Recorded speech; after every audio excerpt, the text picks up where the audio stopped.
essayer d'être pas être long. En tout cas, la première chose, c'est moi je salue ces moments de réflexion, parce qu'il faut essayer de réfléchir. Alors je vais être très studieux, donc je vais essayer de répondre aux questions, sans trop me... Alors, comment nommer, qualifier, lire la séquence que nous traversons? Je pense qu'il y a une première chose à dire, c'est d'accorder aux travailleurs dans les sciences sociales le droit de se tromper et surtout de réfléchir sur la façon dont ils abordent la réalité. Dans la séquence actuelle, je parle des sciences sociales actuelles, la question des transitions, transitologie, etc., elle est évacuée. Elle est évacuée, critiquée, etc. Elle a servi à caractériser la situation marocaine de 1997 et après, à partir en occultant, j'allais dire, sa dimension prescriptive. Parce que l'une des grandes dimensions de la transition, la transitologie, c'est d'être prescriptif, de vous dire par quelle étape vous allez passer et quelles sont les conditions d'accéder au bonheur ultime qui est la démocratie. Mais ce qui a retenu à l'époque l'attention des gens qui suivaient un peu la réalité, disons le réformisme et les tentatives d'une partie du mouvement national pour s'accorder sur certains, c'est ce qu'on peut appeler le pacte des élites. Et ça, ce pacte des élites, même symboliquement, a été rendu y compris par les mémoires des différentes élites, en disant il y a un pacte des élites, c'est un pacte d'en haut, décidant d'enterrer l'âge de guerre et de penser le Maroc dans une... Et même dans ce pacte, il y a d'accorder aux élections une certaine crédibilité, de donner des espaces à la société civile. Un peu, c'était ça, en gros, ce qui a permis de caractériser la situation marocaine comme une situation de transition. Maintenant, comment la caractériser ici? Moi, je pense qu'il y a déjà une chose qui est presque une évidence. Le Maroc a changé. Excuse-moi, je t'arrête 2 secondes parce que c'est très important, je vais oublier après. Est-ce que tu penses que le pacte des élites qui a eu lieu, les différents, parce qu'il y en a au moins 2, oui. Bref, est-ce que tu penses qu'il peut y avoir encore un pacte des élites? Est-ce que la formule pacte des élites pour avancer sur la voie de la transition, sans parler démocratique, mais disons le progrès du développement politique du Maroc, est-ce qu'il... Non, de toute façon, moi je pense rien, mais je peux te dire ce que j'observe. Maintenant, à titre de citoyen, je pense que c'est une partie du jeu. C'est qu'il y a un consensus minimum nécessaire entre ce qu'on peut appeler les porteurs des projets sociétaux. Et ce n'est pas uniquement les élites politiques traditionnelles, il y en a plusieurs. Donc maintenant, ce qu'il y a maintenant, c'est qu'en termes de prise de parole publique, la prise de parole publique ou la population qui a le droit de prendre la parole en public, c'est largement élargi. Ce qui a une transformation et les modes d'expression sont énormes. Donc, ce qui a d'ailleurs bouleversé pas uniquement la politique, ça a bouleversé aussi une partie de l'économie et de la création. Maintenant, un chanteur qui est sur le digital et qui arrive à avoir de chez lui, une dame même maintenant, il faut le voir maintenant, une femme au foyer qui fait de la cuisine traditionnelle à partir de sa cuisine et qui parle à 100 000, qui a 100 000 clics et qui reçoit...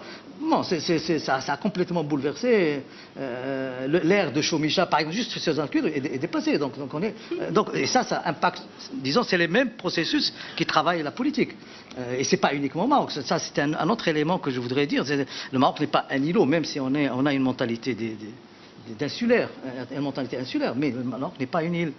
Le Maroc est traversé par beaucoup plus de choses. L'une des choses la plus importantes, c'est qu'un Marocain sur 10 vit à l'étranger. Et ça, c'est quelque chose de phénoménal en termes d'impact. Donc là, je voudrais juste rester sur mon élaboration. Donc, pour dire que finalement, les choses sur lesquelles on peut être vraiment d'accord, et même, c'est qu'il y a beaucoup de transformations. Mais on ne peut pas être d'accord sur qu'est-ce qui s'est transformé. C'est ça qui est... Donc, et je pense que aussi bien dans le champ politique que dans le champ sociétal aussi, il y a d'énormes transformations. Des transformations qui ont la caractéristique de rupture et d'autres qui ont d'autres caractéristiques, qui sont des réinterprétations du passé ou de réélaboration du passé ou de réutilisation du passé, etc. Donc il y a des transformations, et je vais pas y compris des transformations politiques. ça me permet de mettre un bémol par rapport à deux choses qui ne concernent pas uniquement le Maroc. Moi, d'abord, je n'ai jamais travaillé comme ça. Je ne pense pas que les acteurs ont la capacité, j'allais dire, surhumaine et magique de transformer le réel. Et donc qu'il faut raisonner en termes à la fois d'adaptation, d'adéquation, d'anticipation des acteurs.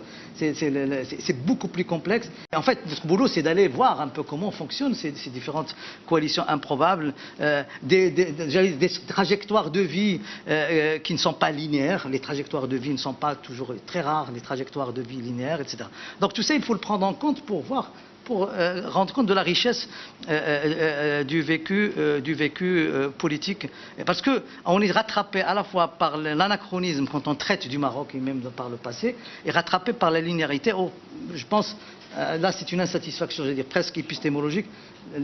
L'approche linéaire ne satisfait beaucoup moins maintenant, par les causalités, etc. Et on peut reconvoquer l'approche cyclique de façon un peu plus intéressante pour expliquer certaines choses au Maroc. Mais ça, je ferme la parenthèse par rapport à cette question. Et je reviens donc il y a des changements. Et moi, je pense qu'il y a d'abord des changements morphologiques et qui impactent le politique de façon très forte. Les Marocains ont gagné 10 cm en taille. Ils ont gagné 20 ans en espérance de vie. Ils sont 95% des Marocains du monde rural ont un smartphone. Moi, je dis plein de trucs. Le rural est à 53% connecté. Bon, on a fait le saut. On a fait un peu le saut on a sauté l'handicap de l'analphabétisme par WhatsApp. Les gens parlent, utilisent. Alors que l'analphabétisme était justement un obstacle infranchissable par rapport à l'utilisation. Non, on l'a sauté parce qu'il y a eu WhatsApp et les autres. Et donc les Marocains, à 70%, utilisent WhatsApp, mais en audio et en vidéo. Donc tout ça, ce sont sur la façon de gouverner le Maroc, rien que le fait qu'on ait un réseau, que par exemple l'obstacle, c'est-à-dire la relation entre la façon de gouverner le Maroc et la dorsale atlantique a été annulée. Vous savez que le Maroc était gouverné en fonction de sa géographie. Enfin, Nasser ne me démentira pas, la montagne échappée au pouvoir, la plaine, les gués, etc. Donc gouverné par les gués. Là, ça c'est annulé. Donc c'est toutes ces choses qu'on peut appeler morphologiques. L'élite s'est élargie. Quand on lit ça, l'élite était à réunir même pas dans une salle de congrès, dans une chambre. Là, c'est quelque chose qui est démographiquement importante, et donc on peut pas. C'est-à-dire même ce qu'on peut appeler l'ingénierie du gouvernement ancienne ne fonctionne plus. Enfin, ce qu'on peut appeler la force du pouvoir, qui était l'ingénierie du casting, ne fonctionne plus de façon aussi forte. Donc tout ça, ce sont des transformations, pas vers quelque chose. Moi, je m'en fous que ça va vers la démocratie. Mais c'est des transformations qui impliquent de nouvelles façons de faire. Ajoutons à cela que les Marocains, parce qu'ils sont plusieurs types de Marocains, il n'y a pas qu'un Marocain, il y a des types de Marocains en situation tout le temps. Donc ces Marocains ont des subjectivités différentes. Ils perçoivent l'État, ils perçoivent ce que c'est que le gouvernement, ils perçoivent la loi, la religion, toutes différentes choses. Et ça change. Ça change. Moi, je pense que si on me dit quelle est la rupture, sur une question comme, par exemple, quel est le passage qui définit le rapport entre l'État et la société. Vous me dites où se situe une rupture forte. Je vous dis, c'est la crise du froid dans le village d'Afrinbou. Je vous dis, ça c'est la rupture. C'est pas la 2011. C'est là parce que, pour la première fois, la population marocaine est suivie par la société civile, responsabilise, c'est-à-dire somme l'État d'être responsable des marges. C'est-à-dire ouvrir les routes. Et ça, c'est une préoccupation extrêmement forte actuellement d'un gouverneur. C'est-à-dire gérer la saison du froid. Est-ce que j'avais entendu il y a 5 ans que le ministère de l'Intérieur a un plan froid, et qu'à partir du 30 septembre, ils sont obligés de... Ça, c'est un changement. Moi, il y a même 15 ans, je travaillais sur l'ONU, il n'y avait pas d'État. Il n'y avait pas d'État. C'est quand la route se coupait, la butane passait de 40 dirhams à 200 dirhams. Là, ce n'est plus possible. Cette question n'est plus possible. Il n'est plus possible qu'un Marocain paye à Lounès la butane plus de 40 dirhams. Ou 42 dirhams, si tu en ajoutes 30. Donc ça change énormément. Et ça implique d'autres transformations. Maintenant, si on vient uniquement, ce qu'on peut appeler le champ politique, qu'est-ce qui a changé, qui est en train de changer? Je pense qu'il y a on n'est pas dans des changements sur une ligne comme ça, mais on est dans des déplacements par rapport à une configuration. Et moi, je préfère le concept de déplacement que le concept de changement. Dans des déplacements de sens, déplacements d'énoncé, des déplacements de signification. Par rapport à ça, je pense qu'il y a une chose qui est... c'est l'arrivée en même temps, par exemple, je suis sur un point, mais je ne vais pas être très large, par exemple, d'une crédibilisation des élections, et personne ne peut dire non, il n'y a pas de crédibilisation. C'est des crédibilisations des élections, et peut-être Mounia en parlera, parce qu'elle a suivi tout ça. Non seulement par rapport au processus lui-même, mais par rapport à la croyance des acteurs dans ce processus. Ça change énormément les choses. On peut dire que les élus ont du pouvoir, n'ont pas de pouvoir, ont du pouvoir à la marge, n'ont pas de pouvoir, on n'a pas tout le pouvoir, ou si le pouvoir existe ailleurs. Mais ça change déjà. Mais en même temps, élargissement du cercle de la cooptation. On a deux phénomènes en même temps. La cooptation n'a jamais été aussi forte au Maroc qu'après 2011. Sur tout ce qu'on peut appeler les organes de contrôle, les organes de régulation, les organes... Et pas uniquement une cooptation royale. Tous les acteurs cooptent.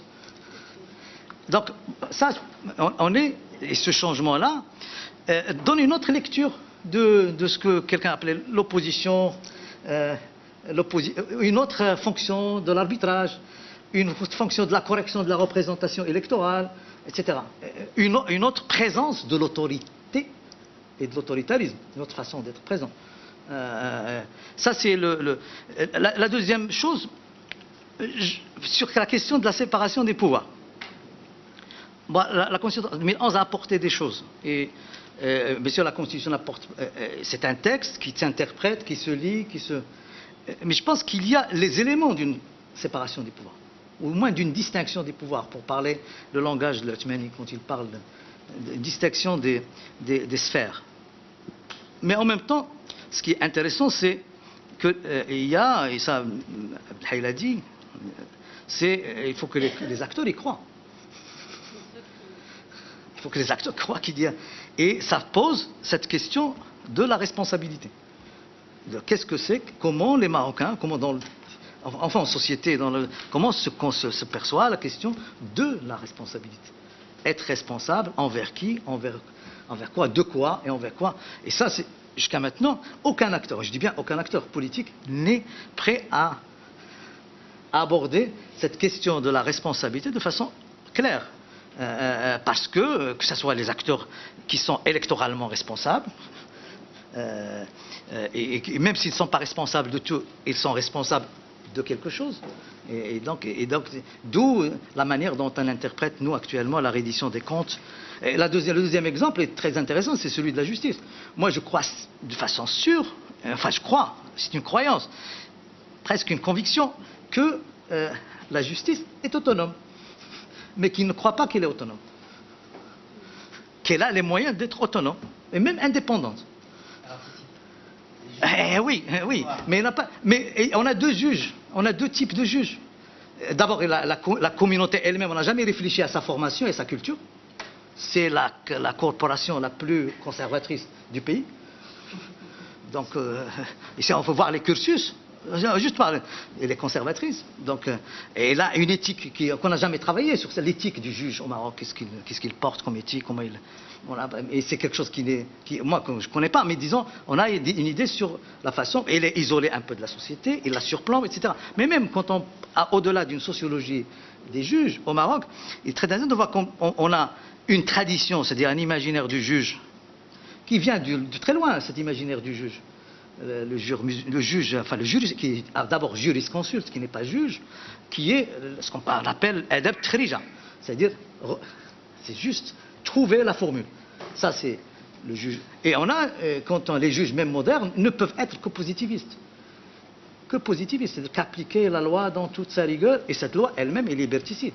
Donc quand on voit les jugements, c'est une façon aussi de se protéger de pas mal de choses. Donc moi je pense que cette compréhension, cette culture partagée fait que les déplacements sont réels, mais ne sont pas dans une ligne, comme on dit, qui fait... Moi, j'allais dire, ça ne m'intéresse même pas de qualifier le régime, puisqu'il est autoritaire. Il y a des espaces de liberté et des espaces j'allais dire, d'autoritarisme. Il y a même et sachant par ailleurs que dans tout ça, dans toutes les configurations, qu'elles soient autoritaires ou libérales au sens politique, les deux, ou islamistes, dans le sens, elles sont traversées de façon... ce qu'on observe, c'est qu'ils sont traversés de façon extrêmement forte par les préceptes néolibéraux. Que tout ce monde-là incarne à son niveau et à sa manière des facettes du néolibéralisme. Que ça dans le rapport à la société, dans le management, dans la gestion des choses, et ce qui d'ailleurs frappe le Maroc, plus que par exemple qu'un pays comme la Tunisie, comme l'Égypte, si on compare, c'est que le Maroc s'est largement immergé était très très bien dans le néolibéralisme. Le rapport à la propriété, le rapport même à la technologie néolibérale, ou technologie néolibérale, pour parler un peu un langage foucanien. Donc, pour finir, donc, cette première... Donc, moi, je te dis, la réponse est, il y a des changements, des transformations. On peut dire qu'il y a positif et négatif, c'est-à-dire le Maroc ne s'en sort pas plus mal que d'autres. Par rapport à ces questions, qu'on ne peut pas placer dans une ligne comme ça, mais ce qui est le point un peu aveugle, ou même qui n'est pas là, c'est que pour l'instant, ou du moins pour l'instant, il n'y a pas d'acteur politique ou de porteur d'une vision claire. C'est une vision claire qui construit les éléments d'un pacte social, d'un accord sur le vivre ensemble, pour ne pas dire, qui prennent en charge les contradictions extrêmement fortes dans lesquelles vit quotidiennement le Marocain. Le Marocain est confronté à plein de choses au quotidien, mais sont contradictoires, très contradictoires. Et jusqu'à maintenant, on n'est pas arrivé à offrir un cadre de débat qui permette à toutes ces contradictions de s'exprimer. De s'exprimer sans porter atteinte, j'allais dire, au mental des gens, c'est-à-dire à cette dimension qui peut être schizophrénique, ou qui peut être agressive, ou qui peut être... c'est pour dire que c'est normal que les gens vivent ces contradictions, que les gens soient empêtrés. Dernier changement, et je vais finir par là, et qui est un changement de taille au niveau des élites. Si Saïm a abordé l'arrivée du PJD sur le plan politique, mais je dis que le PJD n'est pas uniquement une expression d'un acteur politique, qui est arrivé par les élections et par une ingénierie électorale et une idéologie aussi qui a permis et une activité au quotidien, ça il faut le dire, une activité au quotidien auprès de la société, ça c'est une performance en soi qui a renouvelé d'une certaine façon la vie politique au Maroc avec de nouveaux challenges. Je ne sais pas si dans le bon sens ou dans le mauvais sens, mais qui a quand même créé un référentiel nouveau à l'action politique qui fait que, si vous voulez, la réussite, c'est-à-dire la réussite sociale est liée à quelque chose à voir avec la piété. C'est un air de comme ça, il y a quelque chose à voir avec la piété.